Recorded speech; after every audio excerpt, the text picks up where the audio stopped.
Bonjour et bienvenue sur cette deuxième émission de la Santocha Télé. Salut Cédric. Salut Luc, ça va? Oui, bien, la patate, la pigne quoi. Bon, chers amis et fans, ayez une pensée pour notre cher Nicolas Passicos qui est malade. Il est encore trop bu. Ouais, presque. En fait, à force de manger du poisson cru, du foie gras cru et du Nesquik périmé, bon, il nous a créé un ténia sauvage chalossé. Espérons qu'il perde quelques kilos. Oui, bonne idée. Sinon, toi, tu as fait quelques tubes ces derniers temps? Oui, alors je commence à en faire et je prends des cours avec Dany Germain. Ah, tu as regardé la première émission alors? Ouais, je l'ai regardé plusieurs fois cette première émission et d'ailleurs j'ai demandé à Nicolas de m'apprendre à surfer à plat. Ah, bonne initiative. Donc tu fais partie de ces 15 personnes qui ont regardé la première émission. On les remercie beaucoup. On espère qu'ils en ont parlé beaucoup autour d'eux, de façon à être au moins 30 pour cette deuxième émission, car le programme est très riche. Tu vas nous en parler. Oui, au sommaire de ce numéro 2, on en a une interview de Benjamin Pilon, le célèbre fils de Bob Lazar. Oui, tu le connais. Oui. Prof Santocha Cabreton. Et ensuite, on passera à une rencontre avec le nouveau capitaine. Voilà, qui nous rappellera les règles de priorité. Et on finira avec les rubriques habituelles, annonce du club et résultats. Et on se quittera avec l'île de la perdition 3.0. Et voilà. Donc tout de suite, on va retrouver Ben, le prof qu'on a suivi en train de donner des cours aux rookies sur les plages du Santocha et de Notre-Dame.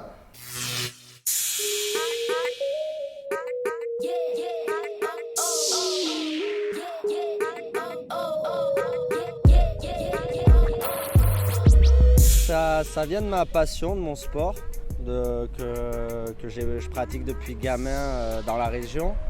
J'ai fait des études, je voulais faire du commerce à fond, mais je faisais encore de la compétition à cette époque-là. Je m'occupais un peu, j'essayais d'aider les jeunes pendant les compètes aussi, bénévolement, et je m'occupais de moi. J'avais le choix de rentrer dans une boîte, faire du commerce, ou continuer encore plus mes études, ou l'opportunité de pouvoir passer ce diplôme et m'occuper des jeunes qui pratiquent le surf comme moi, qui partagent cette même passion.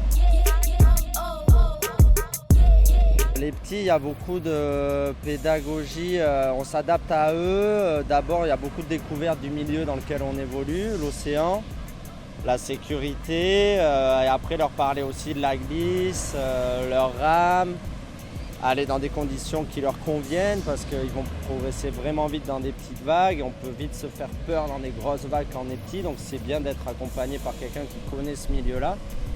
Et les grands, ça dépend, ça peut être des gamins que j'ai eu vraiment jeunes et que je continue à suivre, ou des gamins qu'on récupère comme ça sur le tas ou qui attaquent le surf plus tard. Et eux, en général, en fonction de leur niveau, on va plutôt aborder les termes techniques, essayer d'avoir du résultat, de la quantité de vagues, parce que plus on passe du temps à surfer debout une vague, plus on peut adapter sa technique, la faire changer, progresser. Donc c'est deux choses qui varient entre les petits et les grands. Les grands, c'est vraiment plus technique, et les petits, pédagogie, sécurité, et déjà plaisir avant tout. Il y a dans tout le temps, c'est la base, les valeurs du surf. Je leur dis, même que ce soit compétition ou pour le plaisir, je leur dis qu'avant tout, moi, ce qu'on m'a inculqué gamin, c'était une passion. C'est un sport qui a évolué énormément ces dernières années. Et donc je leur dis, prenez plaisir à faire ça, ne vous montez pas la tête, ne vous énervez pas, parce que là on oublie ce que c'est la base du surf. Après, s'il y en a qui ont des objectifs de compétition, j'en ai fait jeune aussi, ça m'a beaucoup plu. Je suis là aussi pour les accompagner dans ce sens-là et leur faire comprendre qu'il faut rester humble, toujours prendre ce plaisir. C'est quand même un sport où on est connecté à l'environnement, à l'océan.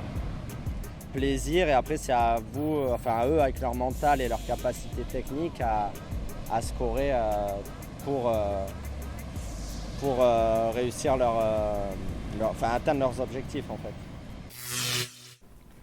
Très belle interview, on dirait un peu Rob Machado quand même avec cette coiffure, ça me rappelle quand j'avais mes cheveux. Ouais, d'ailleurs, on voulait mettre une photo, t'as pas voulu. Ah, attends, on me fait signe et j'ai à l'oreillette. Oui, on me dit à l'oreillette, en direct du club, nous avons le nouveau capitaine, Captain Connard. Alors, Captain Connard, attendez. Ouais. Captain.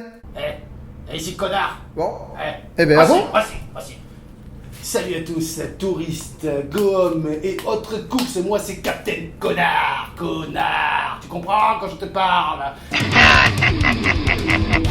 Aujourd'hui on va parler des priorités parce qu'il y en a marre, chaque été c'est la même, il y en a toujours un pour te dire « Ah bah la merde elle est à tout le monde hein !» Eh ben non, la merde elle est pas à tout le monde et des règles il y en a. Alors, on va commencer par les priorités. Non, tu ne pipes pas. La blague, voilà, hop. C'est une vague. Ça se voit, non? Bon. Elle commence à déferler ici. Celui qui est là, il a la priorité sur celui-là. Celui-là, il se dégage, il se casse, il s'en va, on ne va plus le voir, il n'a rien à faire là, il sort. Dans l'autre sens, il a la priorité, il ferme sa gueule. Autre situation. Qu'est-ce qui se passe dans ces cas-là? On part chacun de son côté. Sauf, attention, et sauf, dans ce cas précis. Si celui-là est malin et qu'il passe comme ça, celui qui est là, il repart derrière et il se tait. Maintenant, la remontée au pic. La vague.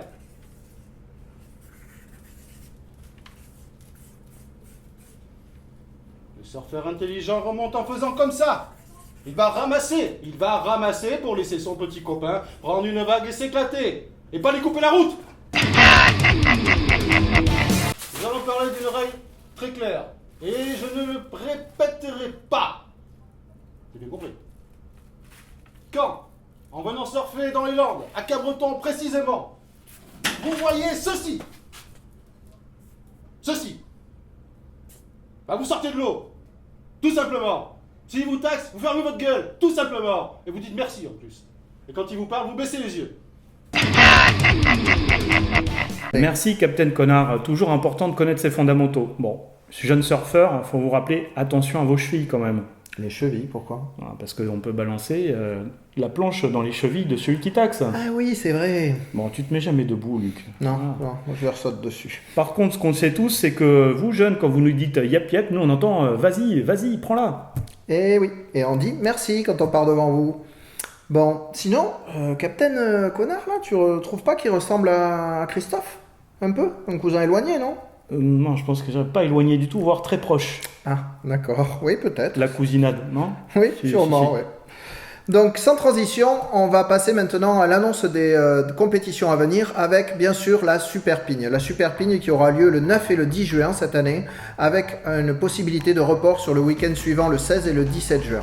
Un format un peu spécial cette année, puisque c'est une année exceptionnelle, avec aucun autre club d'invités, uniquement le Santocha Cabreton pour cette épreuve.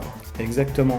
D'ajouter qu'avant ce rendez-vous, le club organise la compétition Skate à l'Ouest le dimanche 27 mai et nous aurons également un hommage le week-end du 1 et 3 juin, un hommage à Pierre Agnès, notre ami, au club où on attend famille, proches, amis et on ira faire un cercle devant le club. Voilà, une mise à l'eau où on sera tous là, bien sûr.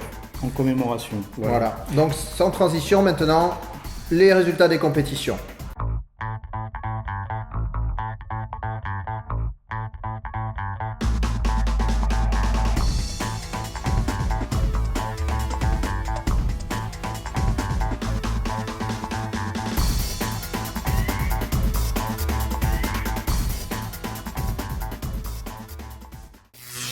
Avant de nous quitter, je vous propose de retrouver notre séquence Minute Jeune, l'île de la perdition 3.0 ou comment je fais des vidéos plus drôles que celles de Paul Duvigneau. Tu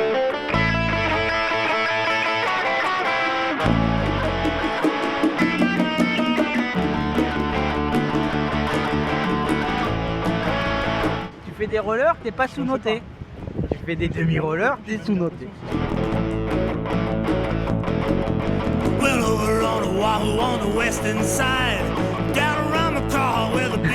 Alors aujourd'hui, on a été coaché par Arnaud Darigoud. Son premier conseil, ça a été de nous dire n'y va pas.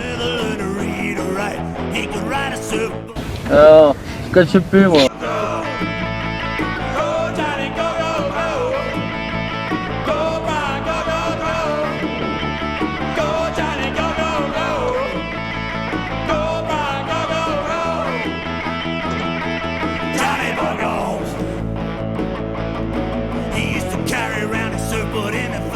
Merci à tous. Rendez-vous dans 15 jours. Bon surf. Salut Luc. Adi chat. Coupez les balles. Ouh, super. Bon, qui c'est qui veut un Nesquik? Le chien? Le chien.